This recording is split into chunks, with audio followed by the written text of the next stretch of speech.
Paix, chers confrères séminaristes, bonsoir. Aujourd'hui, nous allons aussi continuer avec notre séance de conférence. Et bien avant tout, nous laissons la parole à l'abbé spirituel pour nous introduire avec la prière.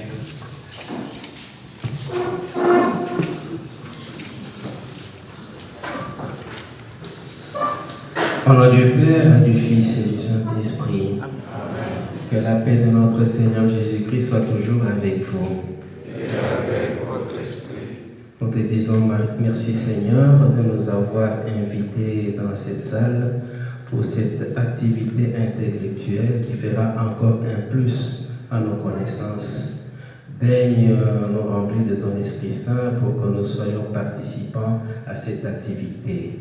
Notre Père, qui es aux cieux, que ton nom soit sanctifié, que ton règne vienne, que ta volonté soit faite sur la terre comme au ciel.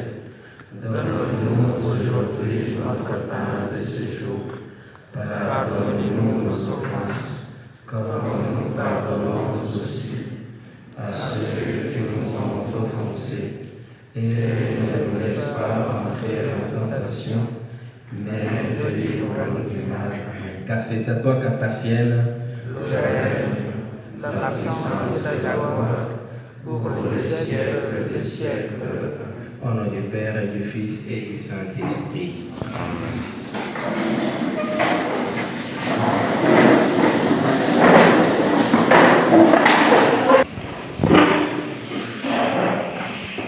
Nous allons réitérer le thème pour une meilleure audition.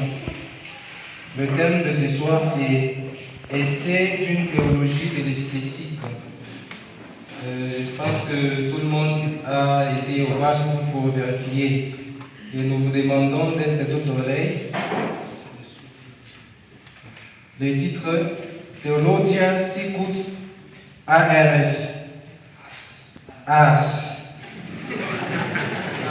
Voilà, le sous-titre Essai d'une théologie de l'esthétique. Et alors, nous vous demandons tous d'être tout oreille à notre conférencier.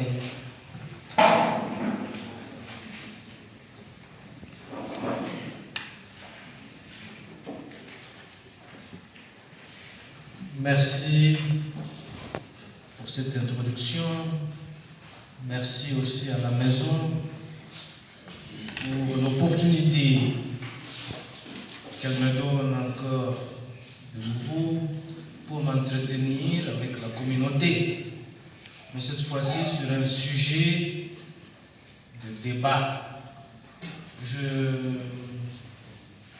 n'aurai pas la prétention de présenter une théologie élaborée, mais plutôt une introduction.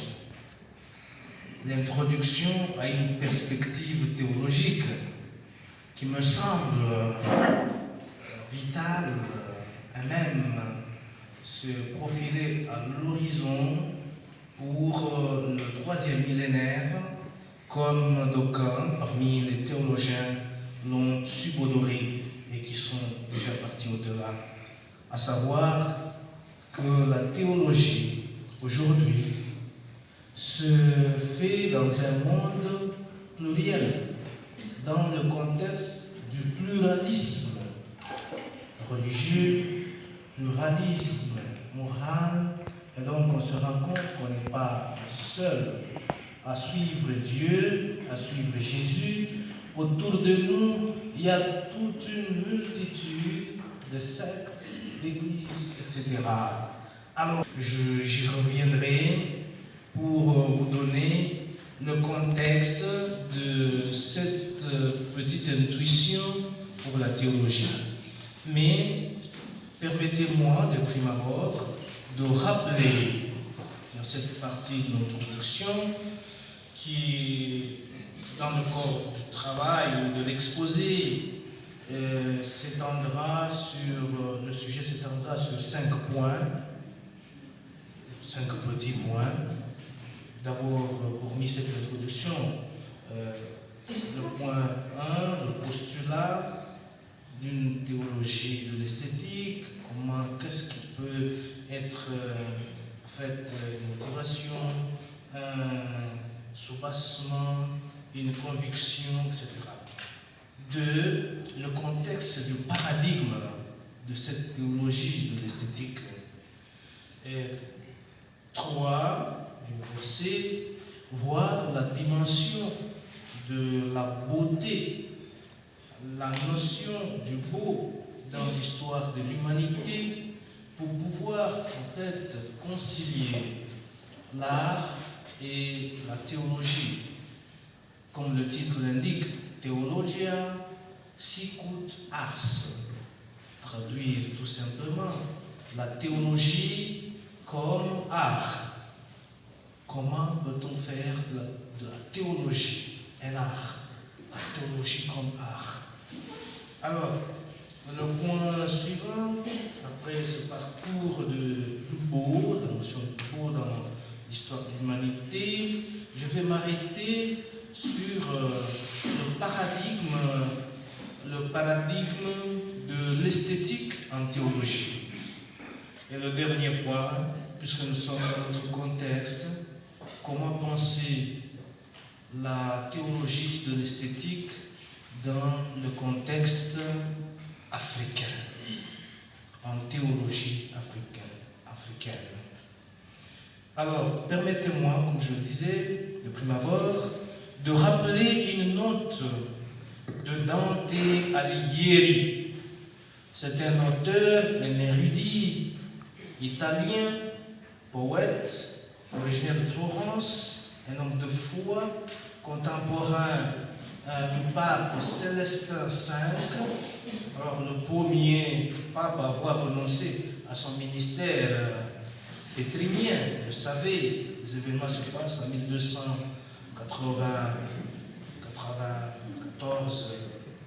1294-96, bien longtemps avant Benoît XVI. Et ce poète est aussi créateur de la langue italienne.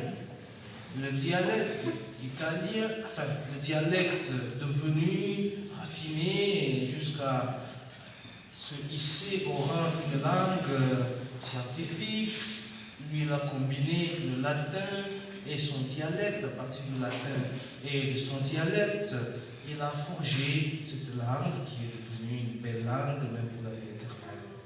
Il est célèbre par son chef-d'œuvre intitulé La Divine Comédie. La Divine Comédie. Et alors, ici, je vais rappeler, tout simplement, parce que je parle de lui, ce qu'il disait en passant. Je le cite. En poésie, on parle à Dieu. Mais dans l'art religieux, on parle avec Dieu. En poésie, on parle à Dieu, mais dans l'art religieux, on parle avec Dieu. Alors, il le dit dans la Divine Comédie, et je vais encore peut-être le citer en évoquant ce qu'on appelle la lumière de Dante, qu'il chante dans le chant qu'on appelle le paradis. En fait, la Divine Comédie, c'est un chant, c'est un poème, c'est une œuvre, un chef-d'œuvre divisé en trois parties, comme on en étudie dans l'eschatologie, à savoir les fins dernières, dont le paradis, l'enfer, le purgatoire. Donc, si quelqu'un n'a jamais lu Dante, qu'il aille le chercher à la bibliothèque, il est là, la Divine Comédie. Et il dit dans le paradis, chant consacré au paradis, ô divine splendeur, où je connus ces barons triomphants du vrai royaume, donne-moi la vertu de les dépeindre. Clarté règne là-haut, qui rend visible le Créateur à toute créature, trouvant sa seule paix à le mirer. Alors je trouve dans ce poète la grandeur de l'âme qui s'est s'élève jusqu'au firmament et nous faisant contempler dans la poésie, dans l'art, la grandeur de Dieu, l'immensité de Dieu à travers la vie. Et en fait, on peut ainsi de suite, on peut poursuivre. De ce point de vue donc, et pour bien d'autres raisons, la théologie peut sans aucun doute revêtir les caractéristiques artistiques. En effet, sa singularité parmi les sciences, qui est d'être une science infuse, où le mouvement entre deux pôles, théique et andrique, et vice-versa, signifie Dieu-homme, homme-Dieu, ce mouvement requiert à la fois ouverture et réception, vision et contemplation, dialogue et écoute. Mais au-delà de cette évidence, notre essai voudrait franchir un seuil, celui de considérer la théologie dans cette dimension artistique pour cerner ou postuler sa vocation esthétique. Et de ce point de vue même, la révélation en Dieu devait se comprendre comme le dévoilement de ce qui est en soi et par soi-même admirable, splendide, éclatant et rayonnant de beauté, in fine irrésistible, puisque attrayant par soi.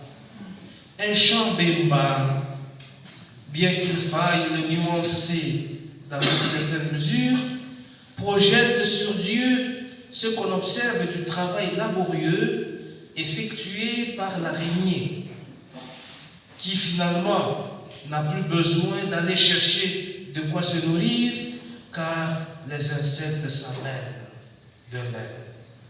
Ni mwanta dawowe, moshikolan soa, chine chileta. Alors, traduisez donc cette araignée, enfin, c'est un peu caricatural. Autrement dit, l'œuvre admirable de Dieu aurait dû suffire à l'esprit humain pour se laisser attirer par elle. On peut aussi reprendre et comprendre dans ce contexte ce que déclare le Christ.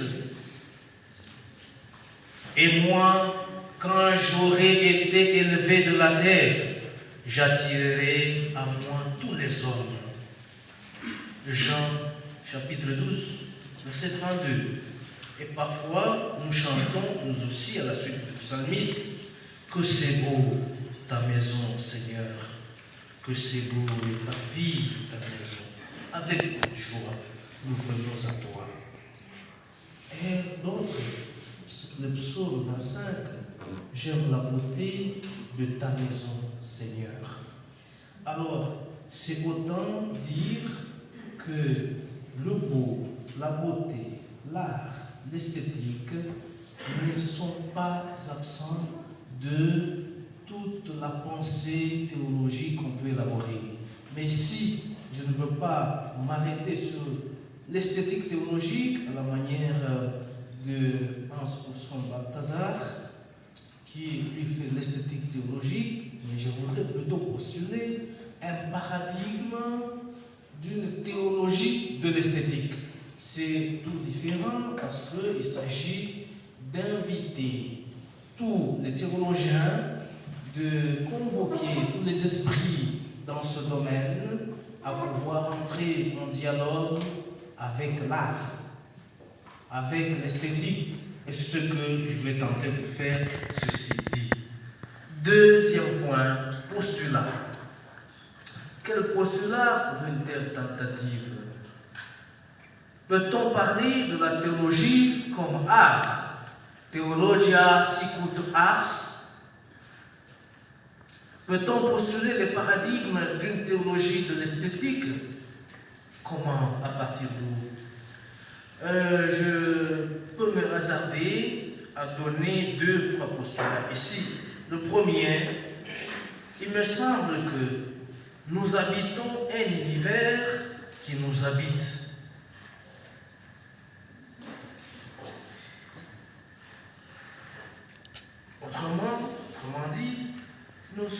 seulement dans le monde, mais le monde est aussi en nous.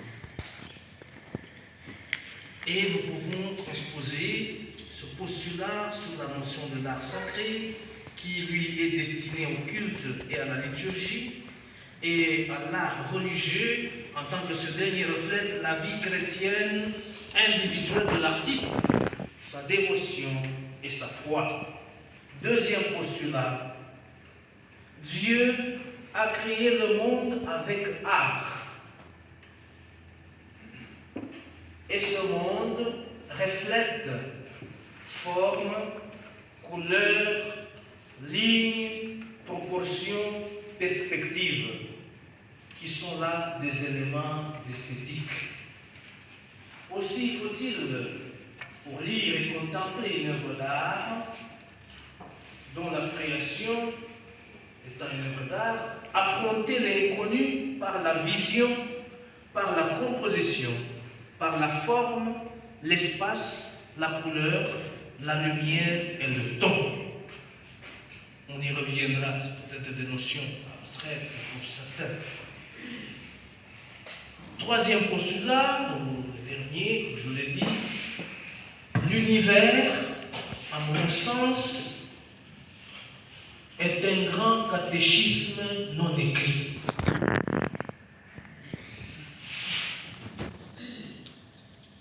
Et ces trois me donnent à penser ou à confirmer que finalement l'art est un lieu théologique. L'art est un lieu théologique. Vous connaissez l'auteur Canon Melchior qui a parlé comme l'autre de Logos Theologicus, les lieux théologiques. Alors, postulat posé, permettez-moi de circonscrire le contexte de ce paradigme, pour moi, de la théologie de l'esthétique. Contexte du paradigme. En 2013, il y a plus de 10 ans passés, j'avais dans cette institution même la charge de titulaire du cours de théologie des religions, alors intitulé Théologie des religions non chrétiennes, dans notre grand séminaire ici. Et parmi les questions discutées dans ce domaine, celle du salut des adeptes des différentes traditions religieuses du monde était centrale. Mais de façon subséquente, la question de la relativisation ou de l'absolutisation d'une ou de l'autre religion se posait également. Et les étudiants, en son temps, étaient fort attentifs aux détails qui laissaient apparaître le christianisme, soit à côté des autres religions, ce qui est vrai, soit comme une religion parmi tant d'autres, le cas du Père Jacques Dupuis. Beaucoup se sont même rendus à l'évidence qu'il y avait des religions ou des traditions religieuses de loin plus vieilles que le christianisme. Comment ce dernier pourrait-il alors s'imposer, s'affirmer ou se frayer une place de choix dans le concert des religions du monde? Emballés ainsi dans le débat sur la possibilité du salut sans l'évangile, les opinions allaient dans tous les sens. Ces débats confirmaient en quelque sorte les intuitions de Claude Geffray, qui avait subodoré que la théologie, alors du 3e millénaire, serait sans doute celle du pluralisme religieux.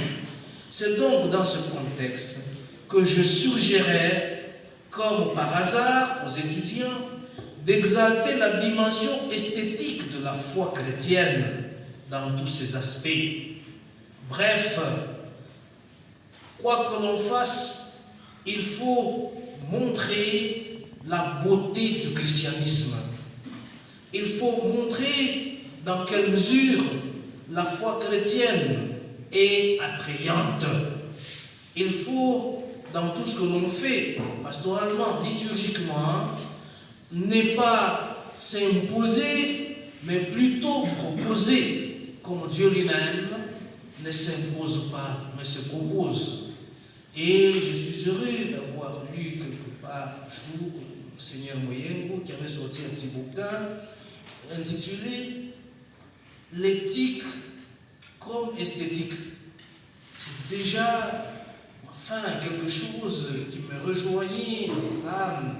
Autrement dit, à défaut de s'imposer dans un univers de concurrence et de défis, la foi chrétienne est appelée à se proposer.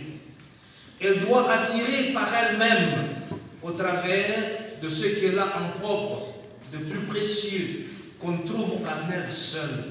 Pour ce faire, la mise en chantier d'une théologie de l'esthétique est une impérieuse nécessité. En effet, c'est une évidence que le pluralisme religieux demeure un défi pour la foi chrétienne. Les convictions religieuses se multiplient. Le monde est devenu une mosaïque des religions. Des prédicateurs du message de Dieu ou divin se multiplient à tel point que même des charlatans d'hier ont des crucifix, des soutanes et la Bible à la place des amulettes. Et 4 ans après cette expérience avec des étudiants en auditoire, depuis 2017, j'assume encore un cours d'œcuménisme chez les Salésiens qui me redonne et me fait remuer les mêmes questions. Alors, je suis conforté par l'expérience que j'ai eue moi-même en séjour aux études à Rome. J'ai eu à bénéficier au graduat, en fait, des cours sur l'art, le domaine de l'art. Et ça m'a donné à comprendre autrement les questions que je ne pouvais naguère comprendre à fond. Et donc, mon séjour à Rome m'a fait découvrir une grande richesse qui se cache dans le domaine de l'art. Et mon évêque, estimant que je pouvais utilement étudier l'histoire de l'Église, m'a inscrit à la faculté d'histoire et bien culturelle de l'Église. Et la première année d'études a porté essentiellement sur l'étude de l'art. Et cette année, correspondant au graduat unique, ici, m'a valu au terme d'avoir une compétence dans les biens culturels et non pas seulement en histoire. Mais c'est plutôt la découverte de la valeur de l'art dans la vie des hommes qui m'a fort impressionné. En même temps, j'ai acquis cette compétence en la matière. Et désormais, ma pensée en théologie a subi un choc. Car je suis depuis convaincu qu'il n'est pas possible de vivre sans l'art et qu'il n'est pas non plus convenable de théologiser en faisant fi de l'art. Il faut changer l'art de théologiser par la théologie, non pas de l'art, mais de l'esthétique. Il s'agit de faire de l'esthétique une science vraiment auxiliaire à la théologie. Les conflits, les propos outranciers et propagandistes que la guerre ont alimenté, catholiques, musulmans, protestants, etc., ont fait que la théologie n'a pas su se proposer par sa beauté, mais s'est perdue dans les débats, dans les polémiques, etc. Nous allons donc visiter les notions du beau dans l'histoire de l'humanité, en soulignant son caractère universel, pour pouvoir alors comprendre que le domaine de la théologie n'est pas en marge de l'esthétique. Et nous voulons surtout en souligner les principes et évoquer les pistes d'une telle élaboration. Le point 3, le beau dans l'histoire de l'humanité. C'est 3, enfin, je laisse tomber l'introduction. L'histoire de l'humanité, indissociable de celle du monde, charrie sans aucun doute des réalités qui ne sauraient trouver de sens véritable pour nous que par elles seules. Telle me semble l'idée qu'on peut se faire du beau, ainsi que de tout le contenu qu'on peut y déverser. L'idée du beau, et surtout l'obsession de la beauté, n'est jamais l'apanage d'une époque. Chaque génération s'efforce de mettre en évidence ce qui lui paraît attrayant, merveilleux, admirable, séduisant, voire resplendissant. Il n'est pas des peuples au monde, y compris les plus primitifs de nos ancêtres, qui eût pu échapper à la quête du beau. Pour autant, il n'en demeure pas moins vrai qu'en dépit de cette quête commune de l'humanité, d'établir des rapports existentiels avec la beauté, le sens, la signification et les moyens objectifs et subjectifs sont toujours relatifs. Et pourtant, cela n'exclut pas du tout que nous puissions, dans un cas, admirer la beauté d'une époque révolue et dans un autre, déprécier avec dédain ce que jadis des foules de gens où tout un peuple avait adulé et couvert d'estime et d'attrait. Beaucoup d'auteurs se sont interrogés si vraiment et dans quelle mesure notre idéal esthétique a influencé notre environnement de vie ou notre société, ou bien on peut attester l'inverse. On peut aller jusqu'à interroger la beauté, si c'est elle-même qui nous attire et qui dirige impérialement le cœur des humains, ou ce sont ces derniers qui s'adonnent inutilement à des artifices superficiels. Les canons de la beauté est-il identique ou propre à chaque génération? Deux auteurs que nous avons consultés et qui parlent de la beauté à partir de Socrate, mais dont Platon fait le récit, estiment que dans une perspective théologique, on peut trouver que même le mal peut en quelque sorte trouver valeur de beauté pourvu qu'il soit accompli avec grâce. Et tous les anges se pavanent et sont orgueilleux de leur beauté. Ces deux attitudes de savoir apprécier et déprécier une beauté, le beau, montrent à suffisance que notre goût du beau est a priori tributaire de notre époque. Mais cela veut dire aussi qu'il est capable de la transcender, à tel point que des esprits bien raffinés arrivent à dénicher de la beauté, même dans ceux qui, à première vue, n'en ont pas l'apparence. C'est dire combien il est exigeant, non seulement de construire le beau, de rendre la beauté, mais également d'en découvrir le sens. Ce dernier pourrait en effet se voiler dans l'objectivité comme dans la subjectivité. Et pour cette raison, très peu accèdent sans peine à la profondeur esthétique d'une œuvre, à la grandeur d'un geste simple, voire à la présence d'une merveille, d'un mystère, etc. L'intelligence du beau requiert une initiation à son sens. Ainsi, pour Platon, il n'y a pas de beauté plus réelle que la sagesse que l'on voit en quelqu'un. On l'aime sans égard à son apparence extérieure et l'on recherche sa beauté intérieure. Le beau est aussi une invocation du bien. Parler du bien procure la joie, et quiconque écoute un récit contenant un bien accompli ou réalisé savoure un tel bonheur qu'il voudrait même être, sinon celui qui le fait, au moins celui qui en jouit. Mais cela ne va pas toujours de soi. Se préoccuper de rechercher le bien, les bonnes dispositions qu'on découvre chez autrui, requiert de l'humilité.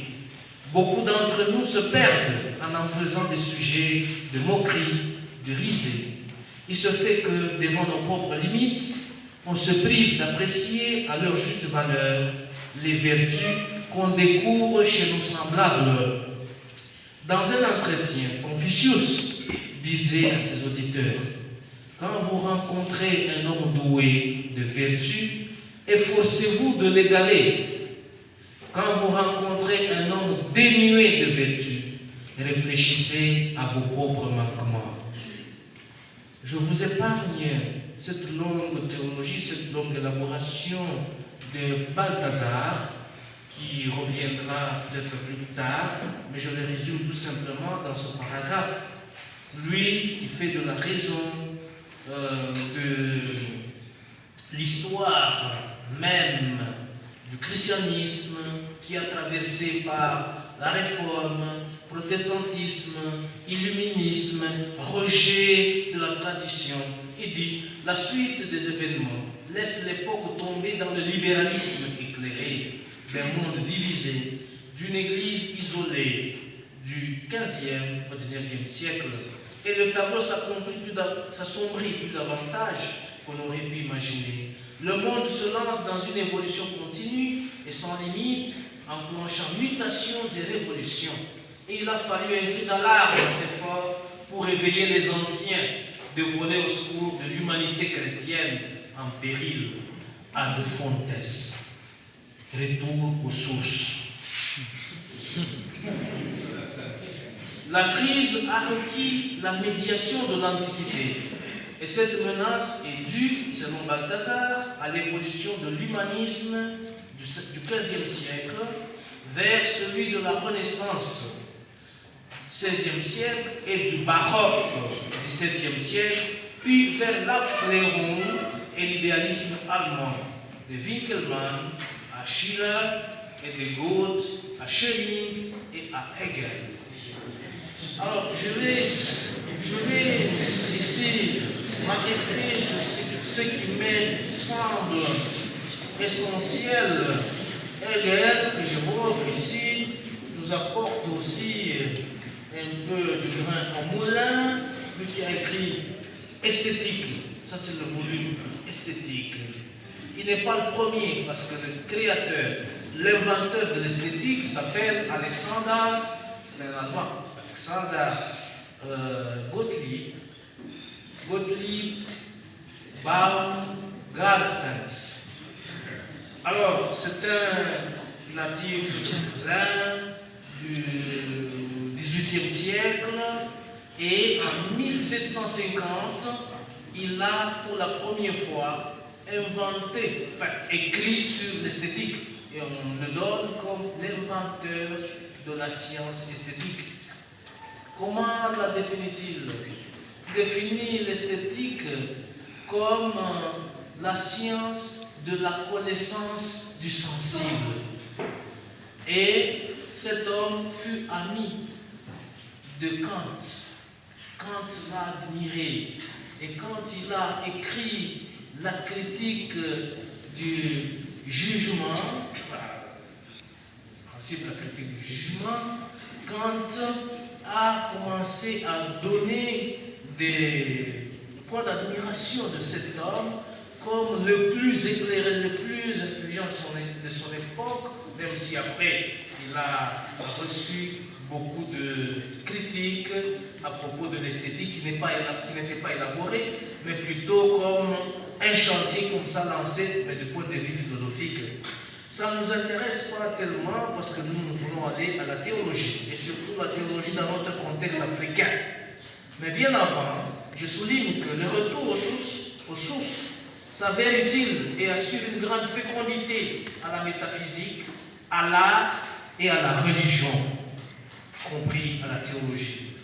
Des figures s'illustrent dans ce cas de la période patristique à la scolastique. On peut citer Origène, Augustin, Boès et Érigène, à travers Platon et Plotin, Dante que j'ai évoqué, Pétrarque et d'autres philosophes qu'on peut découvrir. Le point 5, paradigme de l'esthétique en théologie. Paradigme de l'esthétique en théologie. À mon sens, c'est ma petite conviction, on peut élaborer un nouveau paradigme en théologie basé sur l'art. Et notamment, disons principalement, l'art baroque que j'admire, qui a ceci de particulier, qu'il peut représenter l'invisible. L'art baroque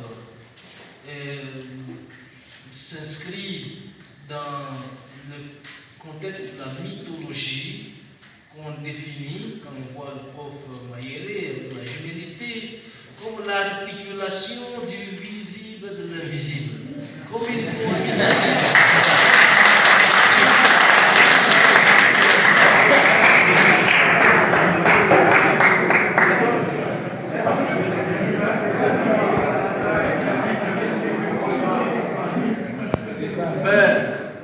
J'ai déjà eu un moment de partage, de discussion avec l'abbé docteur Paulus.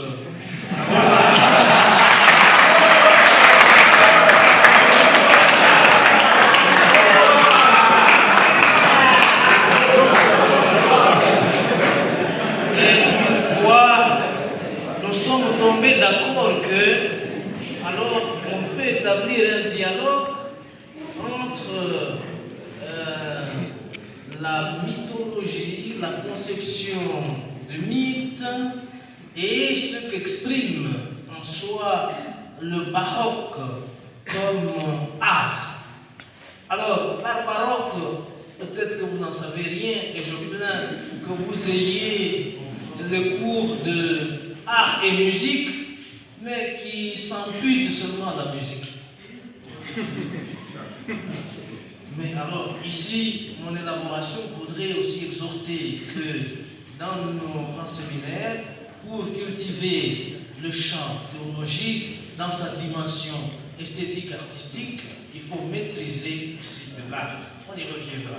Alors, basé sur l'art, disais-je, le paradigme en théologie basé sur l'art, celui-ci serait, à mon sens, une manière de penser la théologie comme faisant corps avec le domaine de l'esthétique. Et une telle théologie suppose tout d'abord que l'on se mette à l'écoute de Dieu, à l'observation de son attitude à l'égard de l'humanité, mieux à l'égard de l'homme, son semblable, entre guillemets. Cela nous est révélé par le mystère de l'incarnation. Ce Dieu infiniment bon, bienveillant, mais aussi infiniment puissant, ne s'impose pourtant pas, mais se propose. Et c'est en se proposant qu'il décline et son identité véritable et son projet. Et pour permettre à l'homme de pouvoir saisir la portée d'une telle démarche, il le met dans un état tel qu'il peut contempler toute chose en lui, en Dieu, sans trompe-œil, sans apparence. Car, disons-nous, en priant, Dieu ne peut ni se tromper, ni... Et on sait le voir en Deutéronome, où se dégage une première catéchèse de Dieu pour Israël. Je te propose de choisir entre la vie et la mort. Mais attention, je te conseille de choisir la vie, parce que c'est elle qui est rayonnante, c'est elle qui est vraie. C'est donc dans la mesure où la proposition divine comporte l'aspect fondamental de ce qui brille dans son éclat, sans fausse apparence, que la dimension esthétique du projet de Dieu requiert une adhésion de l'homme attiré par cela. La christologie comporte également cette dimension esthétique, car, in fine, l'agir de Jésus-Christ vise à nous attirer vers le Père. Quand je serai élevé de terre, j'attirerai à moi tous les hommes. Nous l'avons souligné si haut. On peut lier ce passage avec ce que Balthazar développe dans la dimension esthétique de la croix. La croix est un scandale pour les Juifs, mais requiert une spécificité dans le christianisme. Et c'est la source d'amour, source de salut divin pour le monde, comme le souligne Paul, l'apôtre des gentils. Le paradigme esthétique en théologie impliquerait que tous les domaines théologiques s'intéressent à l'art pour pouvoir dialoguer avec lui. Le domaine de l'art, en effet, couvre l'existence humaine et établit un rapport on ne peut plus fondamental avec l'être et les temps. L'homme ne peut jamais vivre sans art, pas plus qu'il ne peut se comprendre lui-même, ainsi que l'univers qui l'habite et qui l'habite. L'homme habite l'univers et l'univers habite l'homme. Confère le postulat que j'ai énoncé. L'homme habite l'univers et l'univers habite l'homme. Alors, un peuple sans art n'existait pas, car toute vie passe par un ensemble complexe de symbolisation. De la naissance à la mort, on observe un éventail de rites et de symboles qui révèlent les coins et les recoins d'un monde totalement exotérique, au sens noble du terme, c'est-à-dire ce qui est propre, intime, unique à soi et perceptible par soi. De ce point de vue, il n'est pas convenable que quelqu'un symbolise un monde qu'il n'habite pas ou un monde qui ne l'habite pas. Malheureusement, l'histoire africaine a déjà subi un tel coup de force d'une pensée idéologique. En effet, depuis des siècles, des colons, des ethnologues ont prétendu représenter le monde de nos ancêtres africains. Et c'est à la limite faisable, mais la subjectivité et l'idéologisation l'emportent sur le jugement de réalité. Car la vraie symbolisation doit être observée par ces derniers, tels qu'ils se sont compris eux-mêmes par rapport à leur monde existentiel. Écrire l'histoire des autres à partir de son propre monde comporte ce risque inéluctable de se poser comme un sujet auto-positionnel pour observer les autres avec ses lunettes. Alors, la vision béatifique comme finalité de la vie chrétienne, il s'agit de la perspective de l'art chez Thomas d'Aquin, que je ne pouvais pas ne pas évoquer ici. Le maître dominicain nous décrit dans sa somme de théologie Dieu comme l'être le plus beau. Dieu est beau, dit Thomas d'Aquin. Et il est beau parce qu'il fait tout avec harmonie. Et l'harmonie qu'il fait régner dans son œuvre reflète et l'éclat, et la lumière, et la beauté. Et donc, je ne m'attarderai pas, parce qu'il sera question de le développer peut-être dans les jours à venir. Ici, je ne fais que poser des principes de base pour pouvoir.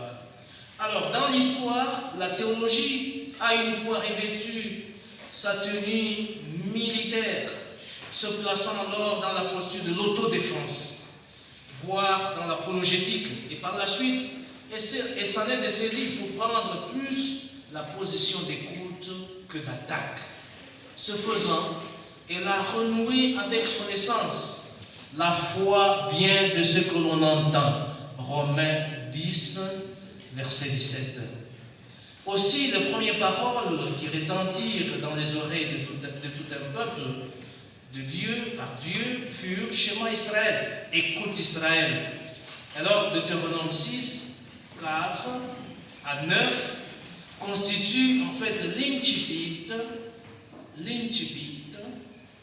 de cette catéchèse que Dieu veut donner à l'humanité. Écoute. Il faut être dans la posture de l'écoute plutôt que dans la posture de l'attaque. Ainsi, la théologie est passée de l'état de militantisme à l'irénisme. Voilà qui lui a permis de pouvoir répondre avec sérénité, même aux questions polémiques, s'efforçant alors de fournir plus de rationalité que des passions qui animaient jadis des débats. Elle voulut rendre crédibles ses affirmations. Et cette phase reste toujours valable et d'actualité.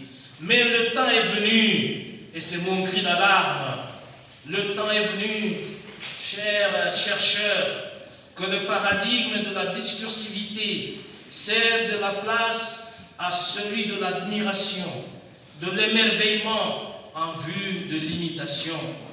L'action ou l'agir tel que le développe philosophiquement Maurice Blondel peut apporter du grain au moulin lorsqu'il s'agit de concocter le paradigme de la théologie de l'esthétique. Le pape François, philosophe et théologien, dans l'Évangile Gaudium, disait que le temps est plus grand que l'espace, la réalité plus importante que l'idée. En nous plaçant à ce niveau de réflexion, la théologie est invitée à se réinventer et à se doter d'une nouvelle casquette qui la rende attrayante. C'est la théologie dans sa dimension esthétique. L'art, dans toute sa richesse, convoque la théologie. Il est temps qu'elle réponde à cet appel, qu'il intègre dans un monde tissé de tout, du passé au présent au futur, voire du visible à l'invisible, confère l'art baroque. dernier point, chute, le paradigme esthétique en contexte africain. Qu'est-ce que tout cela pourrait produire pour nous? Est-ce que c'est du bavardage? Est-ce que nous pouvons avoir de la place dans une telle perspective? Si déjà l'art peut-être nous fait défaut, nous n'en connaissons rien. Alors, dans le contexte africain, l'art négro-africain doit constamment entretenir aussi un dialogue fructueux avec la théologie africaine. Celle-ci est mise au défi chaque fois qu'il s'agit d'expliquer des phénomènes propres à la culture et à l'anthropologie bantoue en particulier, et négro-africaine en général. Il appartient aux théologiens africains de faire goûter à la beauté de l'univers africain que Dieu a créé avec art. Quel est, à titre d'exemple, la pensée logique qui se cacherait derrière des phénomènes parapsychologiques?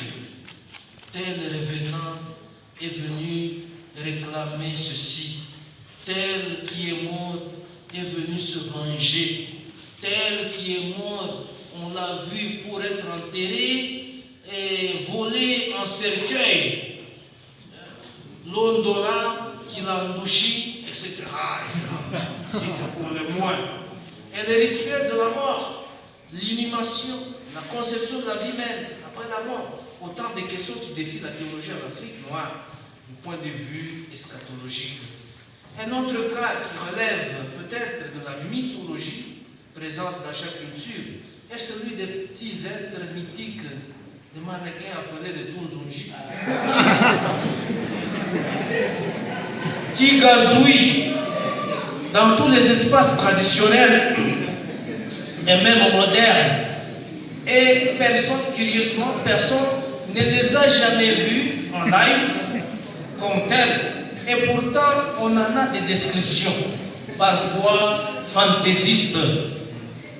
Pour certains, ces êtres mythiques ou mythologiques font partie de notre monde africain, seraient l'expression parfaite du non-sens, ou mieux l'inversion de la réalité. Car, pense-t-on, ils marcheraient à contresens, si bien qu'ils donnent, par des sillages laissés derrière eux, l'impression d'aller là d'où ils viennent. Voilà un sens baroque, où la réalité n'est pas vraiment ce qui est observé à première vue. Mais on leur donne aussi un caractère dissimulé, avec une morphologie enfantine, et on voit facilement qu'ils aiment à se mêler des jeux d'enfants, surtout au clair de la lune, alors sans se faire remarquer. On ne sait pas trop si ce sont des enfants ou des adultes retardés par la croissance. Mais l'âge psychologique contraste en même temps. On peut évoquer également des envoûtements, phénomènes sociaux, la sorcellerie, même ne trouve d'explication plausible que si l'on se place dans le contexte du vécu africain. C'est parfois l'expression d'un comportement antisocial observé chez une personne, mais elle peut se muer dans une proportion à nuire, dans le but de conjurer les forces naturelles et surnaturelles, visibles et invisibles à ses dépens. Le masque même africain, comme lieu de dévoilement non apparent, exprime une manière, mieux, un moyen pour les esprits de se montrer tout en se cachant. Je me rappelle, si j'évoque un chant, parce qu'étant petit au village, on se plaisait à aller là où on tambourinait, on dansait. Un qui dit Karishawangoma, pour dire, je ne chante pas, sinon. Donc le masqué en pleine danse, extatique, au rythme du tam-tam, s'adresse au tambourineur. Toi qui tambourines là, ne regarde pas ici, regarde là-bas. Donc c'est le masque, lieu d'inauthenticité, mais en même temps lieu de dévoilement. Les esprits se dévoilent en même temps qu'ils se cachent. Et alors il y a un lien entre masque et mystère. Masque et mystère s'emboîtent. Alors, comment, chers chercheurs, pouvez-vous symboliser un tel monde? Comment pouvez-vous comprendre un tel monde plein de symboles? C'est un monde dépeint, c'est un monde mythologique, mythique, bref, c'est un monde invisible, mais qu'on essaye de rendre visible par une pensée parfois qui se cache. Les statuettes même, comme incarnation des esprits, recèlent des gris-gris, pense-t-on. L'univers africain exprime le symbolisme d'un univers baroque. C'est ma conclusion, enfin c'est ma conviction, que notre univers, et vous n'avez qu'à voir quelqu'un qui se chamaille, par exemple, au tribunal, on dit voilà, tel a un pouvoir magique, tout ça, les juges condamnent et prononcent le jugement, tout ça, mais le jugé n'est pas d'accord, il se tient debout et dit, toi juge, toi.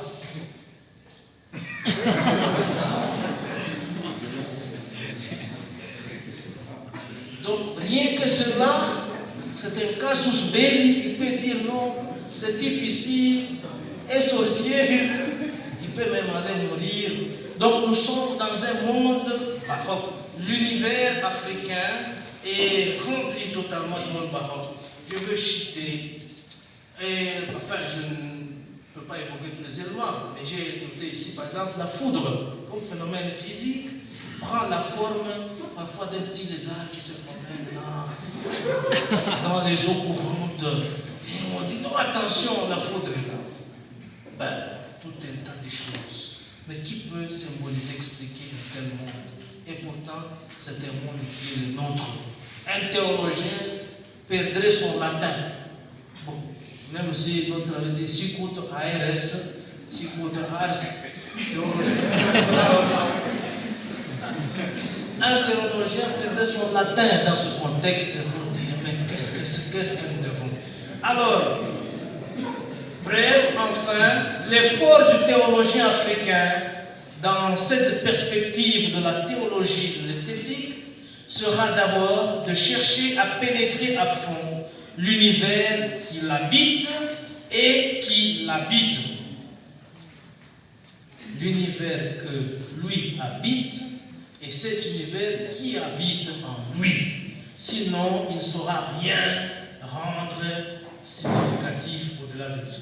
Être capable de le symboliser à la manière d'un artiste qui comprend son univers et le dépeint, le sculpte, le construit pour les autres également.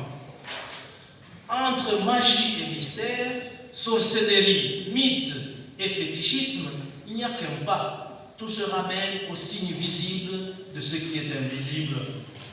L'une ou l'un pourrait être tout simplement la forme dégradée de l'autre.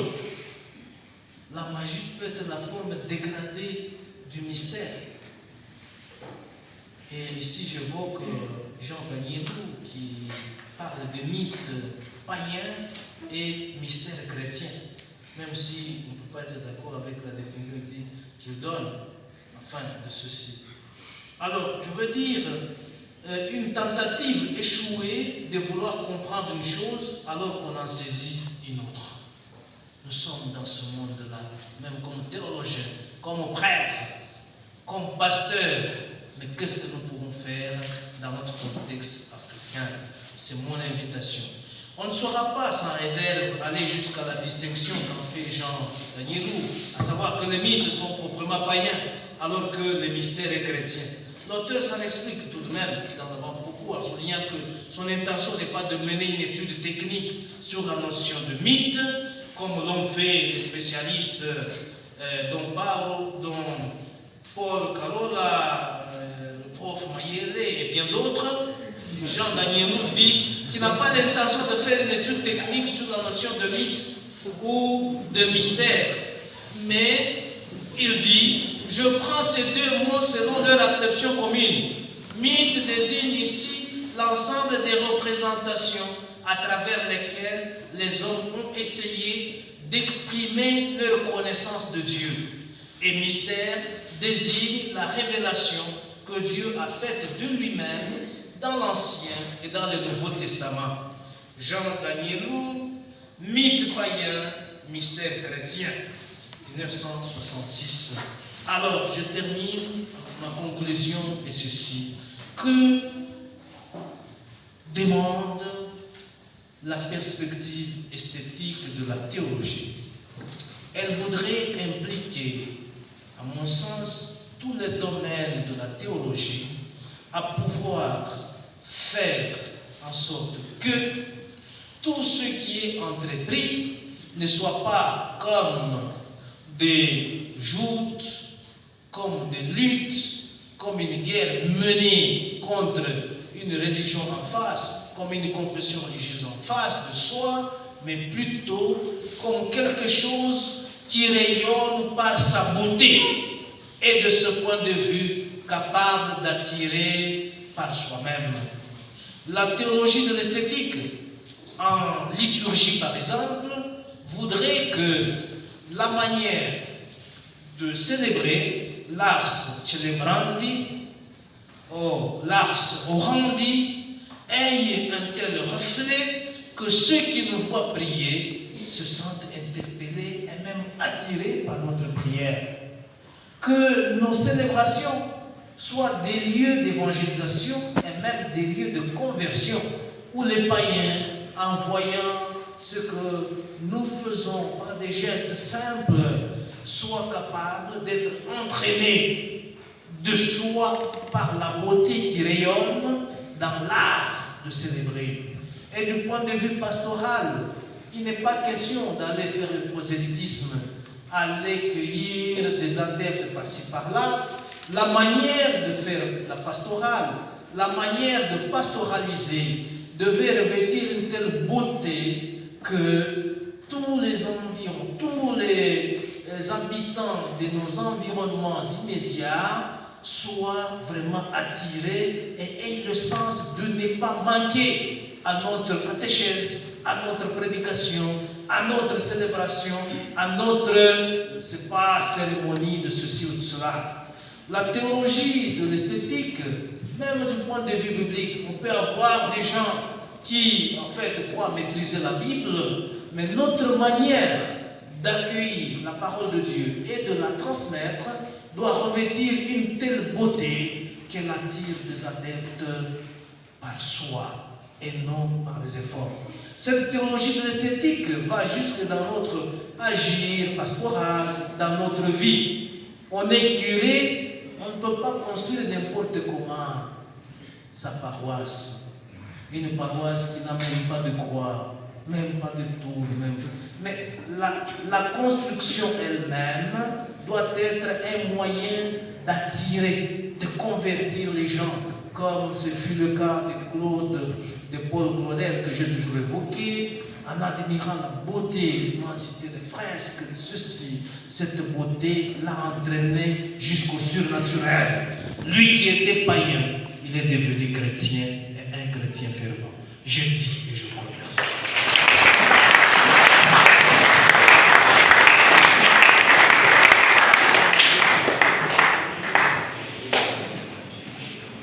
Nous remercions l'abbé orateur pour ces thèmes sur la théologie comme art.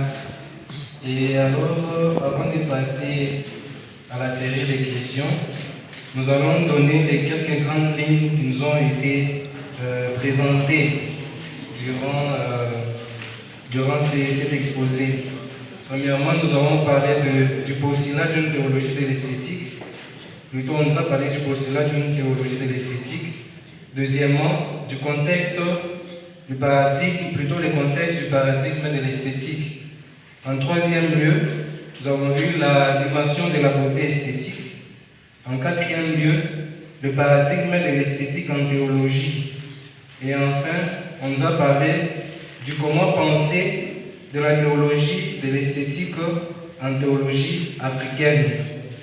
Et ce que nous pouvons retenir, c'est que l'art fait partie intégrante de la vie humaine.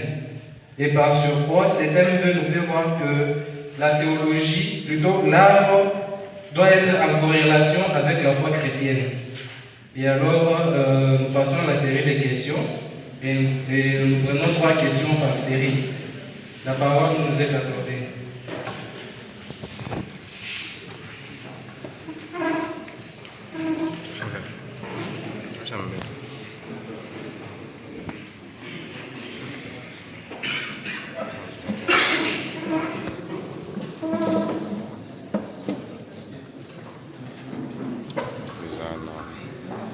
Merci beaucoup, M. l'abbé, et merci aussi à mon confrère pour la parole.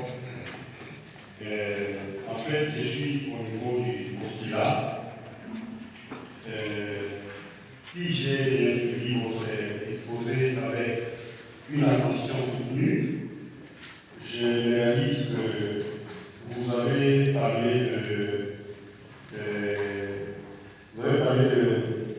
d'un monde ou d'un univers que nous habitons en même temps que nous habite. Alors, en me référant, en lisant en fait les 2 premiers numéros de l'encyclique Laudato Si sur la sauvegarde de la maison commune, je vois que le pape François est en train d'évoquer Saint François d'Assise quand il est en train de nous parler de son cantique. François d'Assise disait cette issue. Et il appelait cet univers comme notre mère sœur terre, qui nous accueille à bras ouverts, qui nous gouverne, qui nous nourrit. Alors, ce qui était mon attention, c'est quoi? À partir de cette affirmation de notre mère sœur terre, qui nous accueille, je réalise que c'est nous qui habitons cet univers. Maintenant, vous avez en fait parlé, nous habitons un univers qui nous habite. Alors là, je ne comprends pas, j'aimerais un peu des lumières. Merci.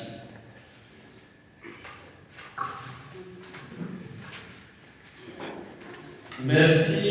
l'abbé, de donner cet exposé. Comme vous l'avez souligné, nous sommes dans le contexte du pluralisme religieux. Et certains sectes s'attaquent contre l'Église en accusant les catholiques des idolâtres puisqu'ils prient devant les images. Or, pour nous, dans les images, il y a un mythe, c'est-à-dire l'articulation du visible et de l'invisible. Comment donc proposer notre foi esthétique et qui semble gêner certains? Surtout, comme vous l'avez souligné, en Afrique, il y a la conception selon laquelle, dans les images, il y a les gris.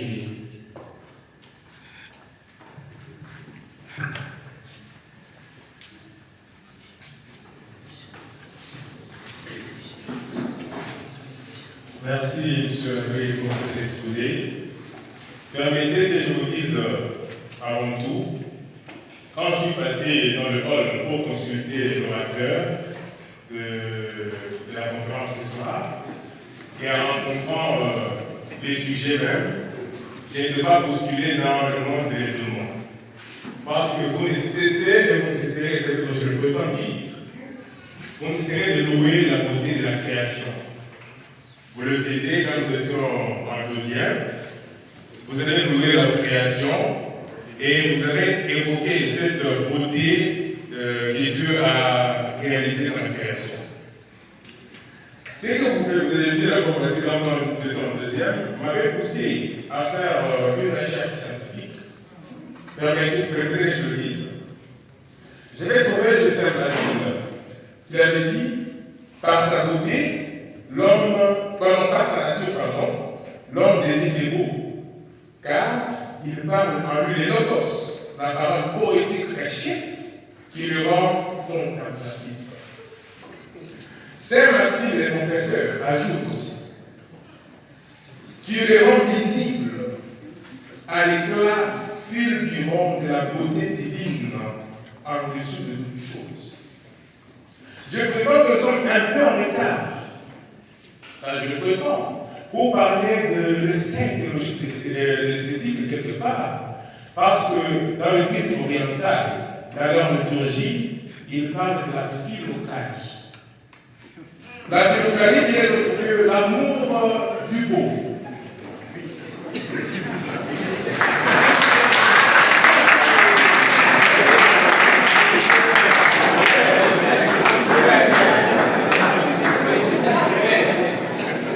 Car ils disent tout être créé par Dieu n'est pas seulement bon, c'est qui va de soi, mais il est essentiellement beau. J'ajoute la position de Karl Barth, qui dit ceci dans sa dogmatique. Il énonce pour défendre la question de la Trinité en disant: si on nie la Trinité, on a un Dieu sans beauté. Ça, c'est Karl Barth. Mais permettez que je parle, j'arrive directement à ma question, qui est peut-être un peu volée. Si vraiment, monsieur l'abbé, la théologie peut ouvrir tous les domaines, vraiment, est-ce que la théologie peut ouvrir tous les domaines? Si oui, nous avons 4 domaines, je le prétends dire, en théologie, à ce que je sache. La théologie biblique, historique, systématique ou dogmatique, et la théologie pratique. Où allez-vous situer la théologie de l'esthétique? Merci.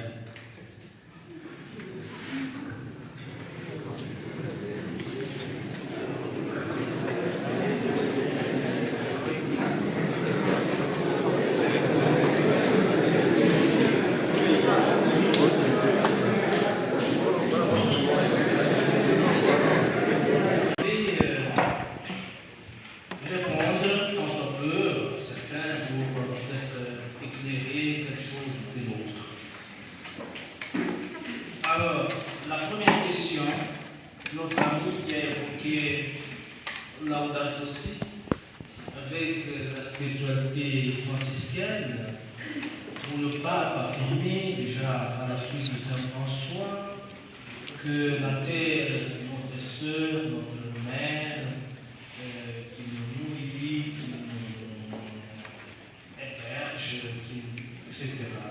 Il ne comprend pas comment puis-je postuler que non seulement nous habitons l'univers, mais que l'univers nous habite.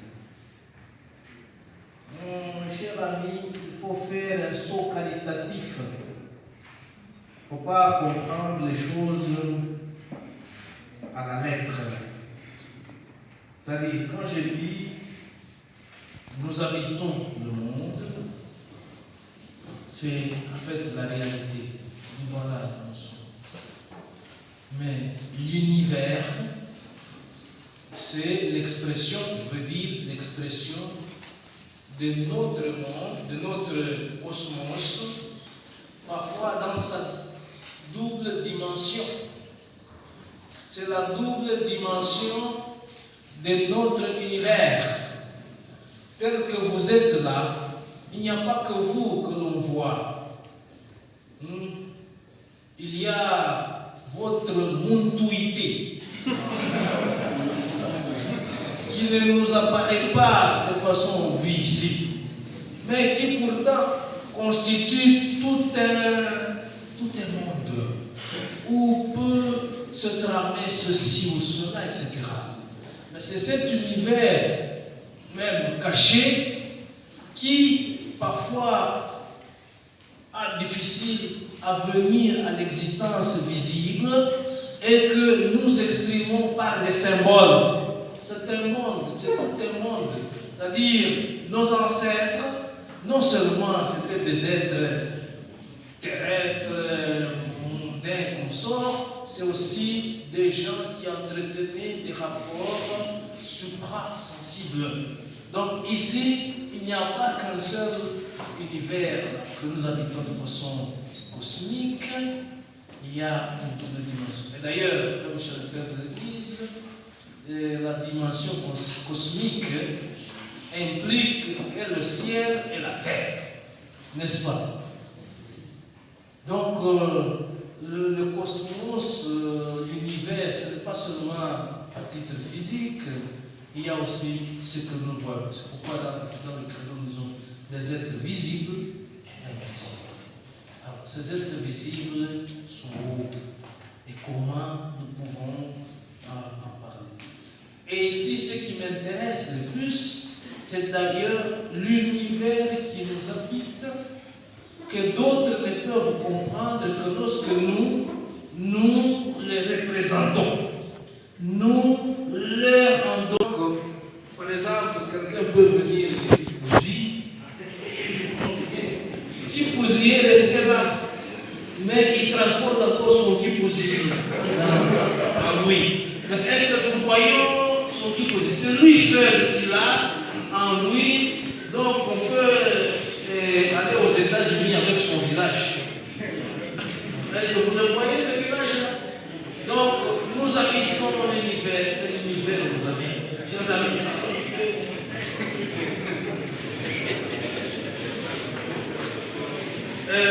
comment articuler la dimension esthétique devant ceux qui nous traitent d'idolâtres quand nous usons des objets d'art, etc. Si vous me suivez très bien, mon postulat va au-delà de l'art sculpturel, va au-delà, transcende l'art plastique, des arts plastiques. Est-ce que nous comprenons quand je parle? Les arts plastiques. Donc, mon postulat va au-delà de l'art plastique pour pouvoir mettre sur pied l'art comme un monde, comme un univers, comme quelque chose qui comporte des signes existentiels de genre humain. Les amulets, ces objets-là ne sont pas seulement des objets d'art, c'est des éléments qui rendent perceptible le monde invisible d'une génération. Et il faut aller jusque-là. Alors, mon postulat ne s'arrête pas, ne s'approche pas à la représentation artistique. Ce n'est pas des objets d'art que je voudrais qu'on fasse, mais faire de la théologie une vocation artistique, c'est-à-dire le beau attire, le beau est resplendissant, le beau est attrayant, le bien est toujours envoûtant. Un peu, je ne suis pas allé dans l'origine de beau, charis, en grec, ça signifie grâce. Donc, grâce, ce qui est beau, en fait, je n'ai pas eu le temps de vous exposer, de la beauté, c'est Hippias de Platon. Hippias, ici c'est Aristote, plutôt Socrate, qu'on fait parler par Platon et qui définit la beauté. Mais qu'est-ce qu'on découvre? Le mot beau, c'est charisme. Et charisme signifie grâce. Grâce, la grâce, c'est tout ce qui attire, tout ce qui est charmant, tout ce qui est bienveillant, tout ce qui est bien fait, tout ce qui est admirable. Alors, c'est ce mot-là qu'on doit imprimer dans l'œuvre de la théologie, que ce soit la théologie pratique, la théologie biblique, la théologie ceci, et c'est la question qui répond. Alors, notre ami dit, comment postuler la théologie devant ceux qui croient que nous faisons des idolâtries? Non, c'est-à-dire, ce n'est pas les images que nous allons leur brandir, des belles images, non. C'est notre agir pastoral, notre célébration liturgique, notre manière de prier, notre manière d'être au milieu d'eux qui attire. Vous avez des enfants, bon, peut-être un peu chez les Juifs aussi, Jésus aussi, on ne nous raconte pas qu'est-ce qu'il faisait quand il était petit, gosse. Il allait aussi à la catéchèse, il allait écouter les rabbins. Vous savez ce que les rabbins faisaient? Pour avoir de plus en plus des enfants, des gosses qui viennent écouter, ils avaient, bon, comme un bocal là, rempli de miel. Quand les petits entrent, ils écoutent les rabbins, ils devaient tremper Dans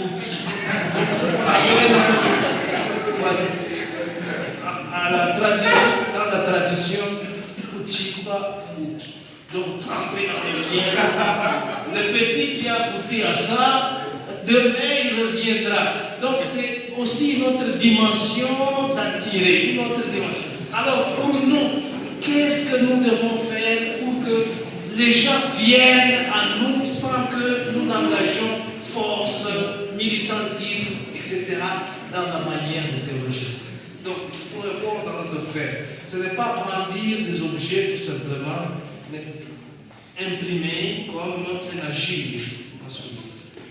Alors, où situer la théologie de l'esthétique? Parce qu'il y a des domaines de théologie biblique, qu'on sort.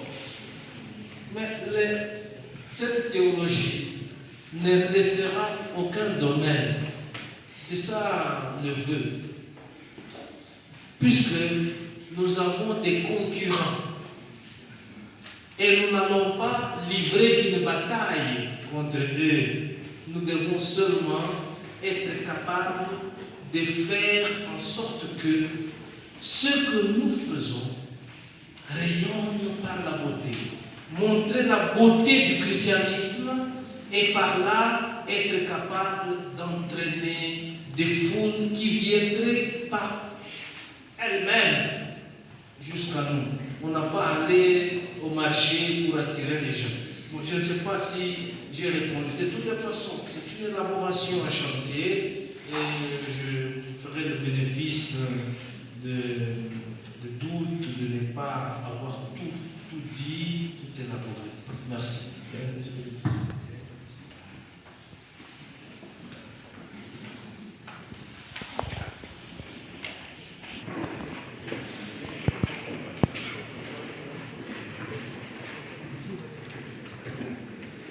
Merci, M. l'abbé, pour votre exposé. Je voudrais aussi m'inscrire dans la même optique que le doyen général, c'est-à-dire, je suis aussi dans le contexte du pluralisme religieux. Vous proposez que le christianisme se serve de l'art comme un moyen d'évangélisation, en fait, pour attirer les âmes par le beau, l'esthétique, dans nos célébrations liturgiques, dans l'architecture et autres. Alors bon, je voudrais un peu avoir votre avis. Je ne sais pas si vous ne voyez pas quelque part dans cette entreprise le risque que l'on reste uniquement au niveau de la superficialité, c'est-à-dire au niveau de ce qui est extérieur ou spectaculaire, au détriment de ce qui normalement devait être intérieur ou essentiel.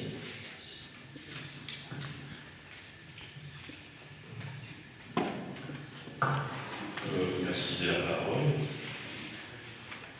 Pour ne pas être très réitéré ce que vous avez dit quant à la question du calice, je me sens très concerné puisque je suis déjà inscrit dans ce domaine de la grâce.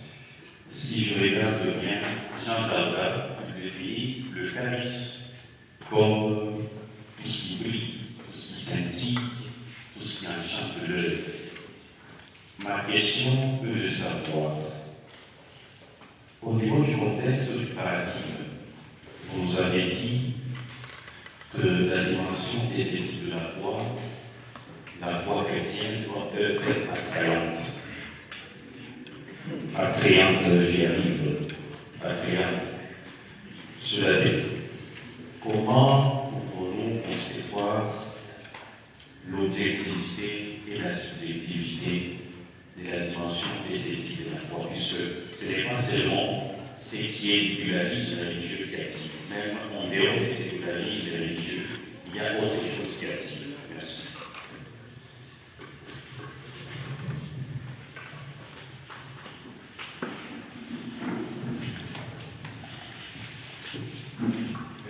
Merci, M. l'abbé, pour l'exposé.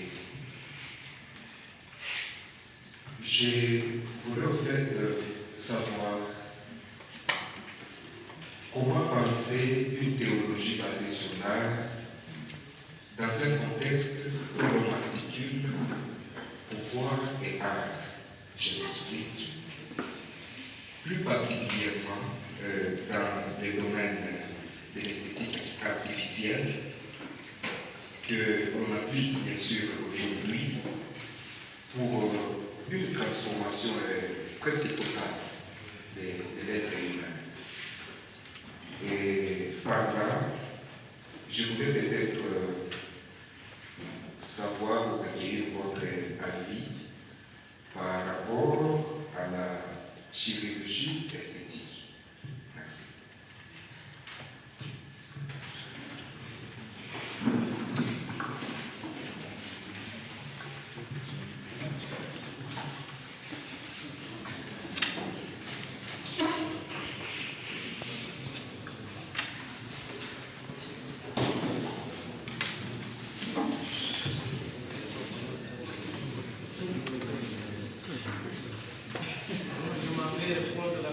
Ceux qui est brillant en théologie, est-ce qu'on ne s'attellerait pas à ce qui est superficiel, ce qui est extérieur, plutôt que ce qui est profond intérieur?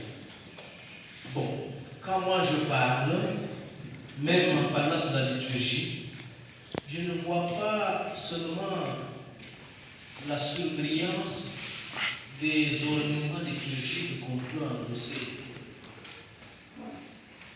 Moi, je vois celui qui fait prier ou celui qui prie. Quel est le contenu de la prière? Quelle est la manière dont lui fait ou célèbre? Vous voyez que ce n'est pas superficiel. Quand je dois préparer mon homélie, est-ce que ça intéresse quelqu'un? Ou bien c'est tout cela. Ce n'est pas la dimension folklorique qui est sous-entendue. C'est plutôt la profondeur même de ce qui constitue le cœur de ce qu'on fait, si bien que des esprits m'ont dit, ici, je suis touché, je suis ravi, je suis entraîné. Voilà ce que je pense. Je ne pense pas au supplice doré ou aux olivos, ou n'est pas de plus. Ce n'est pas du tout ça. Ça serait extérieur, même si ça doit avoir son sens. Mais moi, je m'en vais à la manière dont nous nous articulons, nous tissons les choses. Et c'est cela qui peut nous rendre concurrents avec tous les autres qui ne peuvent pas faire autant, mais qui en fait veulent faire plus. Nous n'allons pas les autres faire, mais laissez ce pasteur-là parce qu'il n'a pas étudié l'eschatologie. Alors, si ce pasteur-là sait articuler ce qu'il fait et il attire les autres, mais vous, avec votre paléontologie eschatologique, vous ne savez rien. Donc c'est un peu tout cela. C'est plutôt de la profondeur même de l'être qu'il faut agir pour pouvoir. Ce n'est pas de la superficialité. Donc, enfin, pour ne pas en dire plus. Comment attirer par la foi quand on voit le contexte pluralisme, même si je n'ai pas bien saisi cette question. Comment attirer par la foi? Donc la dimension, la beauté du christianisme. Attirer par la beauté du christianisme. En fait, c'est le postulat. Comment le christianisme, qu'est-ce que le christianisme propose au monde aujourd'hui? Un monde qui n'est pas enfermé comme d'autrefois, où c'est le pape magistère qui disait ceci. Aujourd'hui, des gens, des intellectuels sont là, ils peuvent dire non, ça ne va pas, ça ne va pas. Alors dans un monde pluriel comme ça, on pose là, qu'est-ce que le christianisme, qu'est-ce que la foi chrétienne peut proposer au monde pour convaincre et attirer ce monde à l'aimer? Donc que le christianisme soit aimé, ait d'adhésion, non pas parce qu'on est allé fouetter les gens au village, mais tout simplement parce que quand ils disent non, tel prêtre va s'élever, ah oui, voilà un peu le postulat. Donc nous sommes à ce niveau-là. Ce n'est pas, tout autre chose que de penser comment la survie du christianisme au lendemain, comment le christianisme peut s'imposer au milieu de plusieurs traditions si elle ne propose rien de mieux, si elle ne propose pas le meilleur de modèle ou de ceci. Même aux jeunes, comment les jeunes peuvent aimer la messe, peuvent-ils aimer de venir à l'église, peuvent-ils aimer de venir à la catéchèse si vous n'y mettez pas ce qui peut être attrayant pour eux et qui les font aimer, et non pas forcer, mais aimer tout simplement. Voilà, nous sommes, et je suis donc à ce niveau. Pouvoir et art. Mais la question est, que dire de la chirurgie esthétique? Ça, c'est une autre dimension du beau, le beau artificiel, tout simplement. Et dans l'introduction, j'ai posé quelques questions. Est-ce que le canon de la beauté, qui en fait peut varier de génération à l'autre, est-ce que ce canon-là dicte quelque chose sur la société, l'environnement, ou c'est l'environnement qui subit le canon de la beauté? Mais ce qui est vrai, tout le monde voudrait se faire belle. Beau. Surtout des femmes, la coquetterie féminine. Mais moi, je ne suis pas dans la dimension de la chirurgie esthétique. Cette chirurgie esthétique consiste dans des opérations, processus, changement de ceci. On peut devenir blanc, on peut devenir ceci, on était. Mais tout cela, c'est lié à une société. Comme je l'ai dit, il n'y a pas de société dépourvue de la quête du beau. Il n'y a pas de peuple dépourvu de la recherche. Mais si cela est vrai, ça signifie que même dans la dimension de la foi, qu'est-ce que les hommes recherchent? Non pas ce qui est routinier, mais ce qui est attrayant. Donc, cette recherche du beau, du bien, s'accentue ou se fait voir même dans la dimension de la foi en religion, a fortiori dans la théologie. C'est cela mon point de vue. Voilà, merci. Merci beaucoup.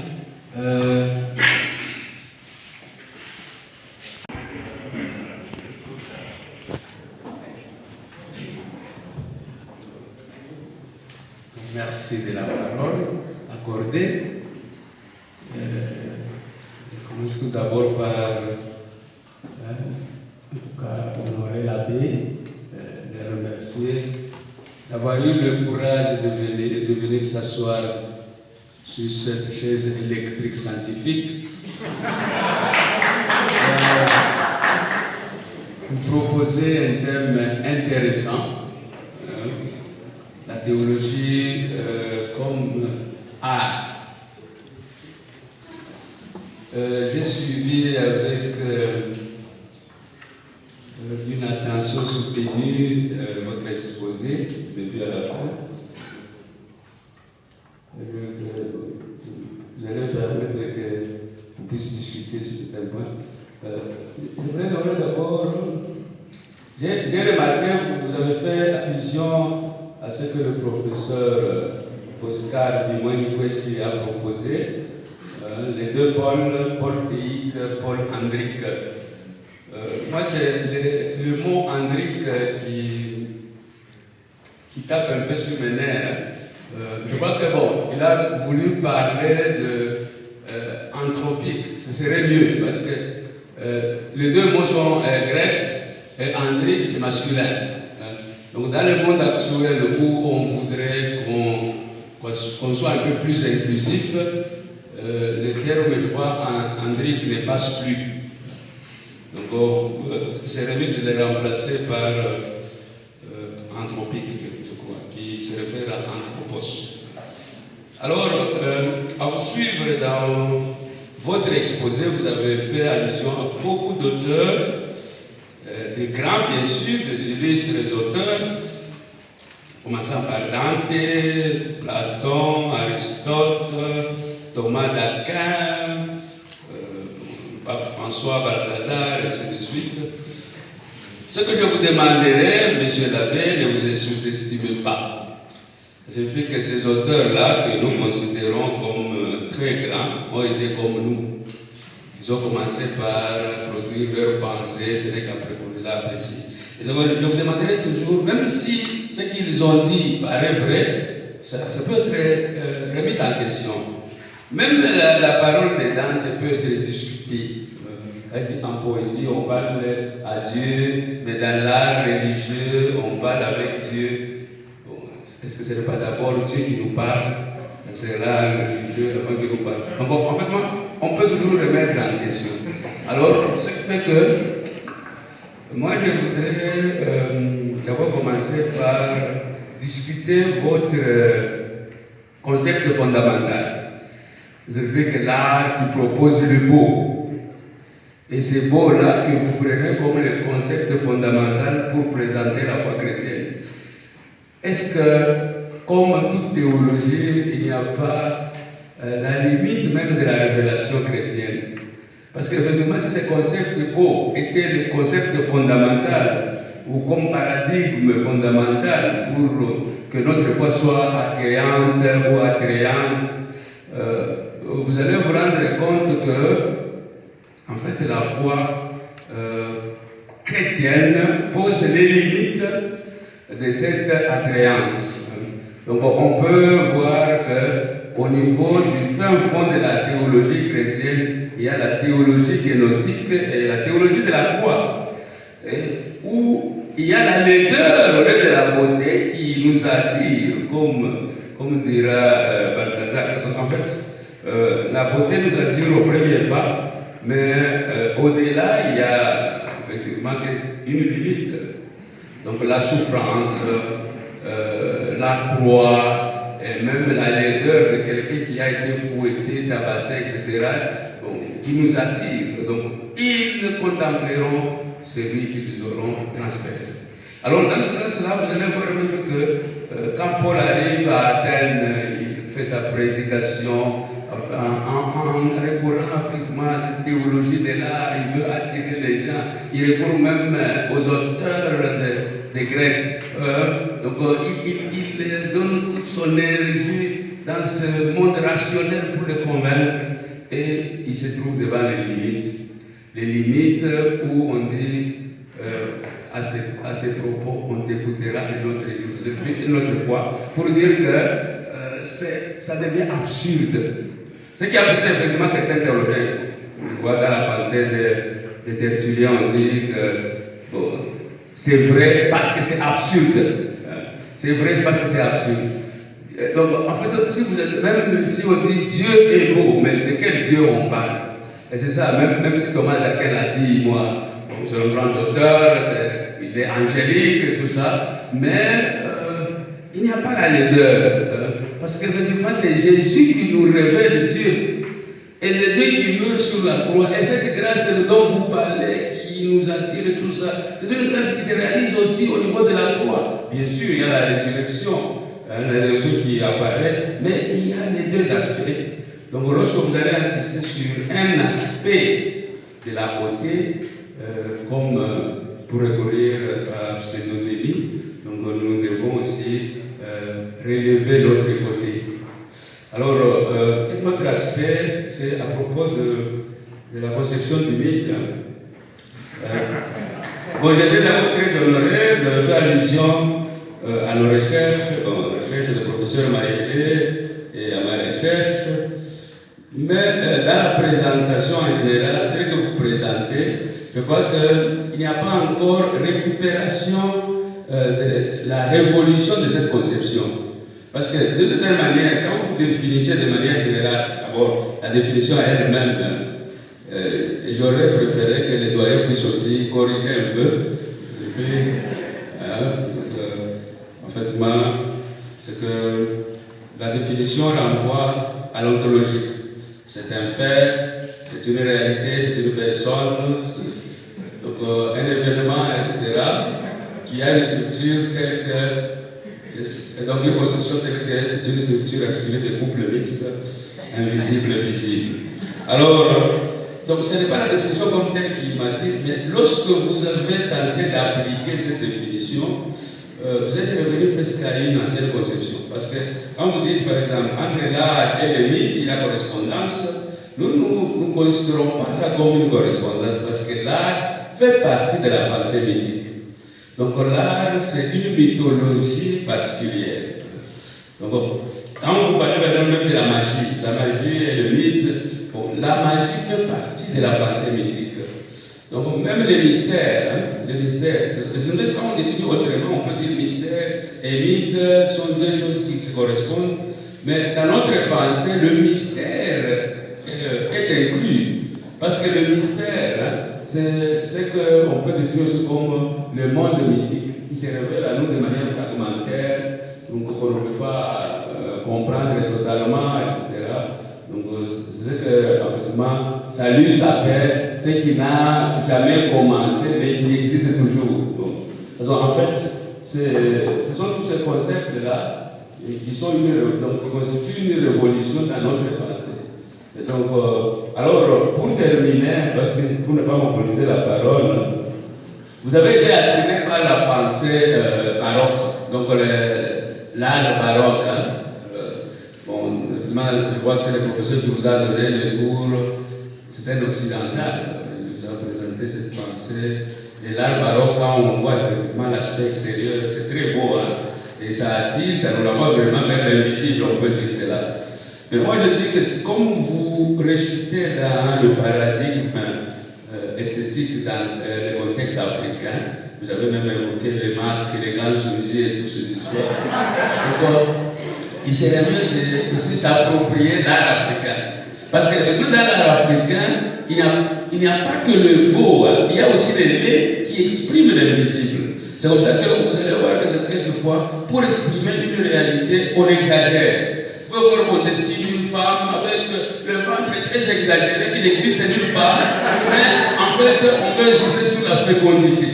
Donc cette exagération-là, c'est déjà une expression importante. Donc bon, c'est bien, l'art baroque peut nous inspirer, mais moi, je vous inviterai effectivement.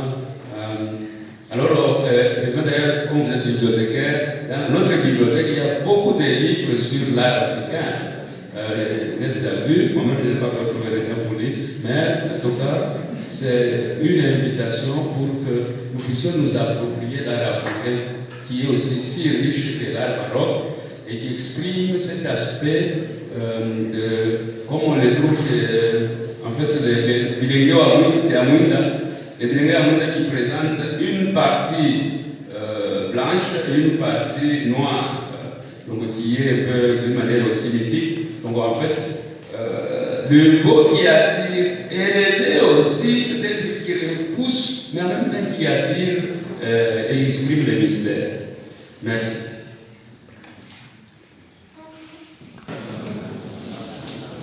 Merci, M. l'abbé Dieudonné, de nous avoir plongé dans la théologie et l'esthétique, et surtout dans l'univers baroque.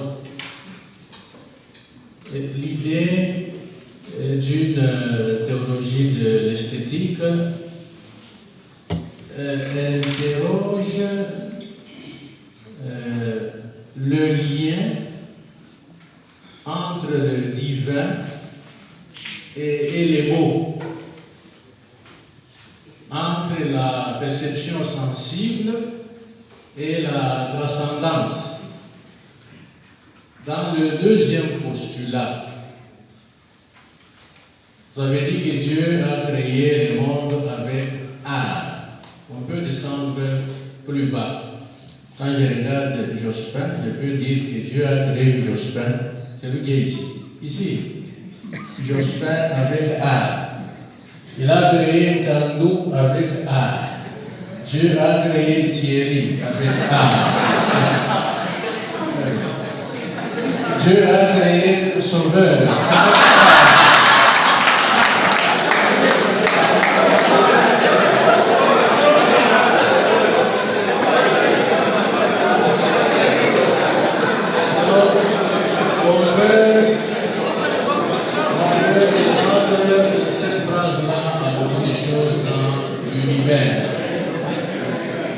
que signifie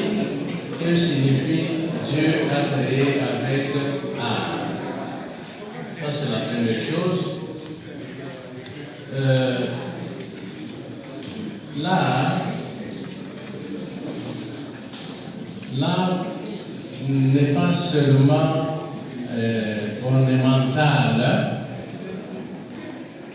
Après ce que j'ai entendu dans votre exposé, l'art n'est pas seulement ornemental. Bien la beauté, elle n'est pas seulement ornementale, mais elle joue aussi, en quelque sorte, un rôle théologique. Alors, quand nous prenons l'art d'un peuple guerrier, son art sera marqué par cet aspect belliqueux. Donc il y aura les armes, les lances, les épées. Est-ce que ces armes, nous avons les armes et les fusils, comment est-ce que le fusil peut jouer un rôle théologique? On prend l'exemple d'un peuple danseur. Un peuple qui aime la danse. Comment cette danse-là peut jouer un rôle théologique? Parce qu'au début aussi, vous avez dit que la théorie du go est tributaire de chaque époque. Voilà, merci.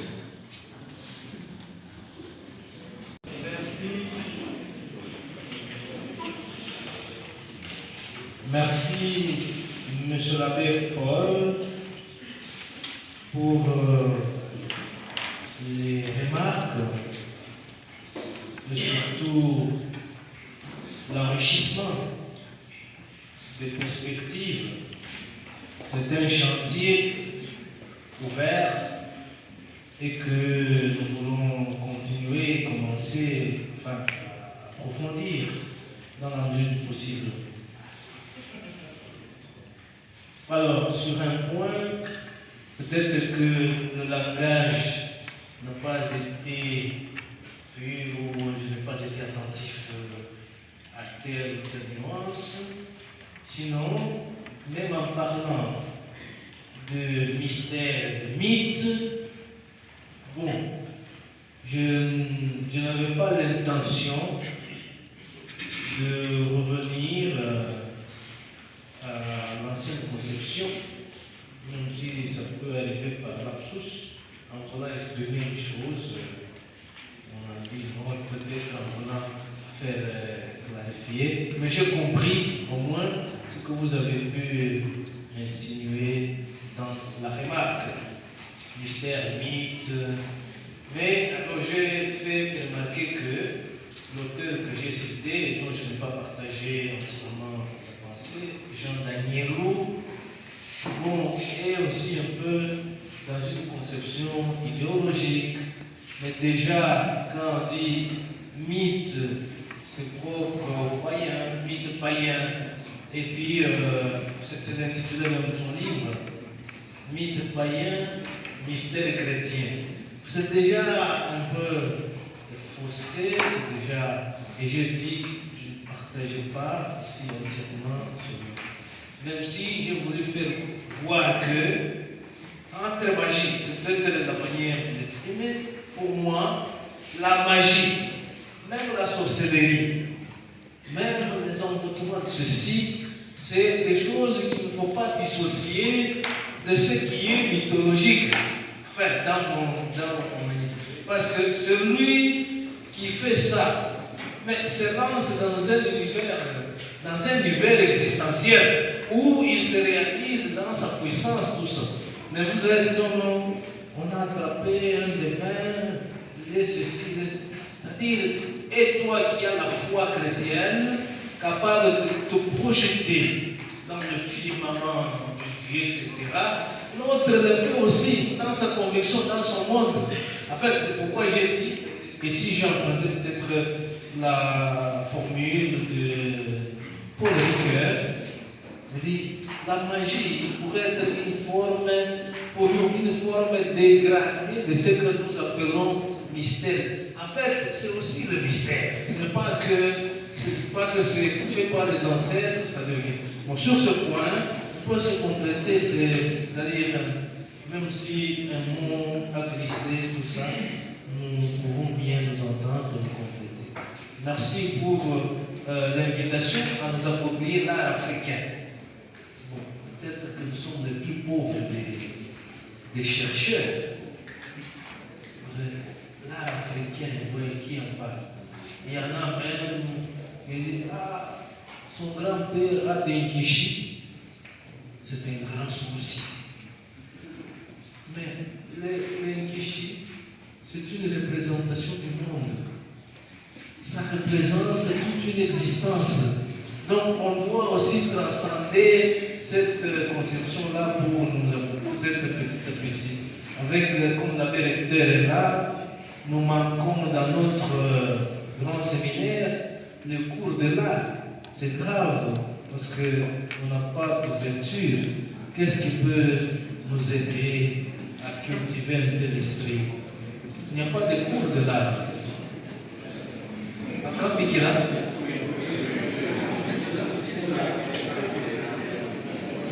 Mais si vous arrêtez à la philosophie de l'art, est-ce que vous pouvez lire une œuvre d'art chrétien? Non, ici c'est l'iconographie et l'iconologie.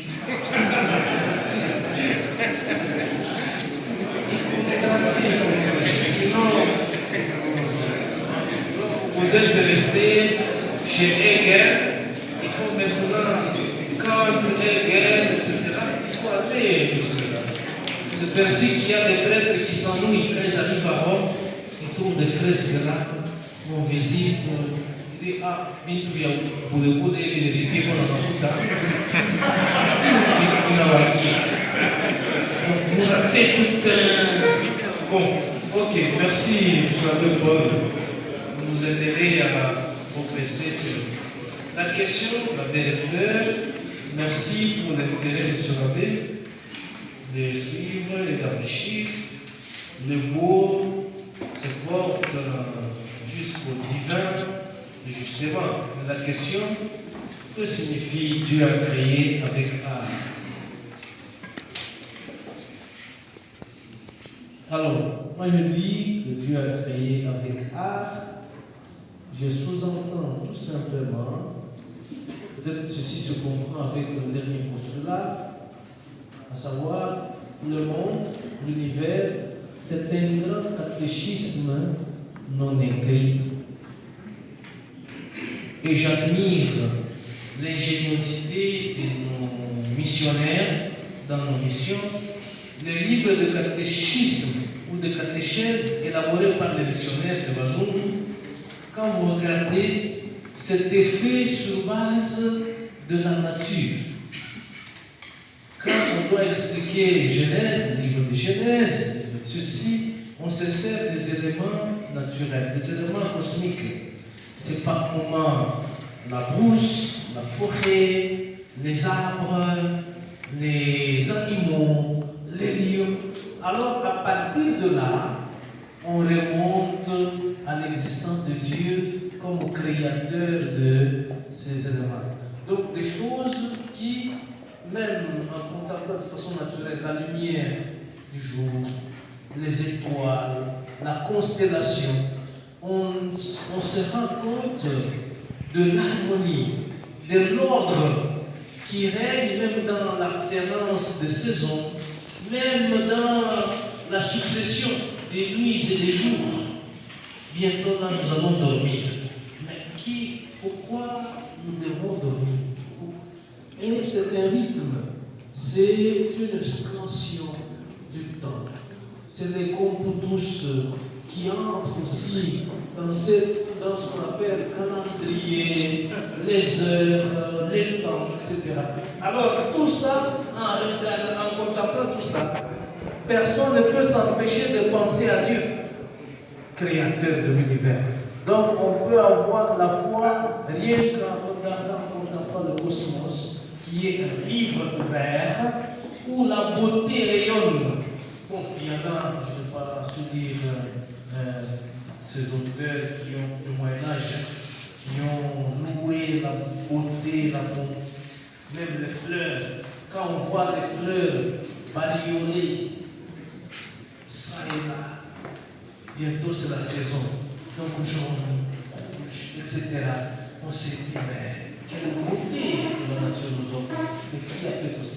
Alors là, c'est que Dieu, ce n'est pas un type de désordonné là, incompétent qui vient construire, bâtir de façon quelconque. On voit l'ordre, on voit la beauté, on voit la splendeur qui rayonne dans l'univers. On peut arriver à conclure que en Dieu, il y a des notions d'esthétique. En Dieu, il y a la dimension du beau. En Dieu, il y a tous les ingrédients pour pouvoir attirer l'homme à la lumière, des ténèbres à la lumière. C'est un peu ma conviction, je ne sais pas si elle peut être partagée, c'est de ceci. Alors, que dire des peuples guerriers, des peuples belliqueux qui, en fait, arpentent armes, amulettes, fusils, consorts, et qui les représentent comme tels? Comment ce peuple peut-il refléter de son théologie la beauté de Dieu, s'il faut aller jusque-là? Et ce peuple qui adule la danse. Bon, ici, Albert Weinl a beaucoup travaillé sur la dimension de la danse. La danse, en fait, ce n'est pas un rythme seulement, un rythme. La danse, c'est un monde. Et même les chants de la danse, c'est spécifique. On ne danse pas et on ne chante pas de la même manière selon tous les événements. Non, chaque événement est comme un rythme, comme une respiration de la vie. Quand il y a naissance, quand il y a deuil, quand il y a... Donc l'univers respire et communie avec les esprits visibles et même les hommes. Alors la danse, c'est aussi un lieu où se cachent justement les ancêtres. C'est pas c'est des mots on dirait des mots théophores, mais nous avons aussi des mots des esprits. Et il y en a qui emportent ici. Alors il y a aussi danse, chant, etc. Mais qui réfèrent à un monde, et ce monde-là est transcendant. Ce n'est pas seulement un monde de ceux qui sont là. Les morts même viennent, sont conviés à prendre part, ici pas même les trémousser. Donc quand on danse là, ils viennent aussi trémousser. Si on ne les voit pas. Alors il y a du divin dans la danse. Même Weinl, la fille, dit, la danse nous fait monter des ancêtres, ceci, jusqu'au monde des divins. Donc voilà ce que je peux répondre. Merci pour l'intérêt, merci pour l'attention.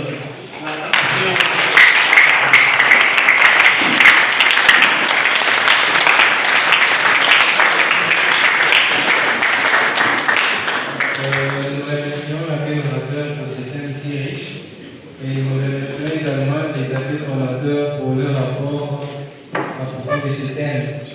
Et nous remercions aussi toute l'Assemblée pour la participation active.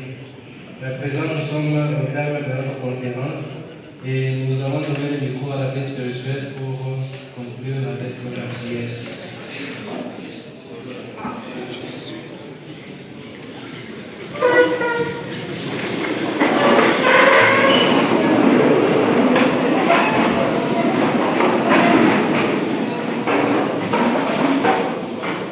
Au nom du Père et du Fils et du Saint-Esprit,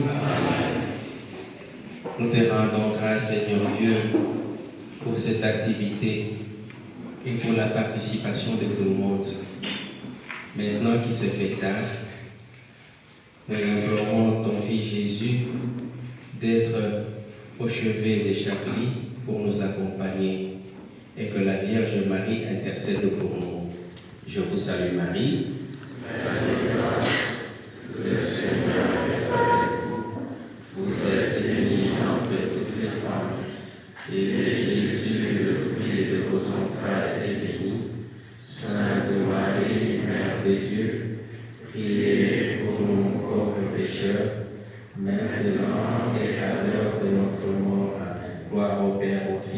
Saint-Esprit, comme il était au commencement, maintenant et toujours, dans les siècles des siècles. Le Seigneur soit avec vous. Et avec votre esprit. Que le Tout-Puissant vous bénisse, le Père, le Fils et le Saint-Esprit. Bénissons le Seigneur. Amen.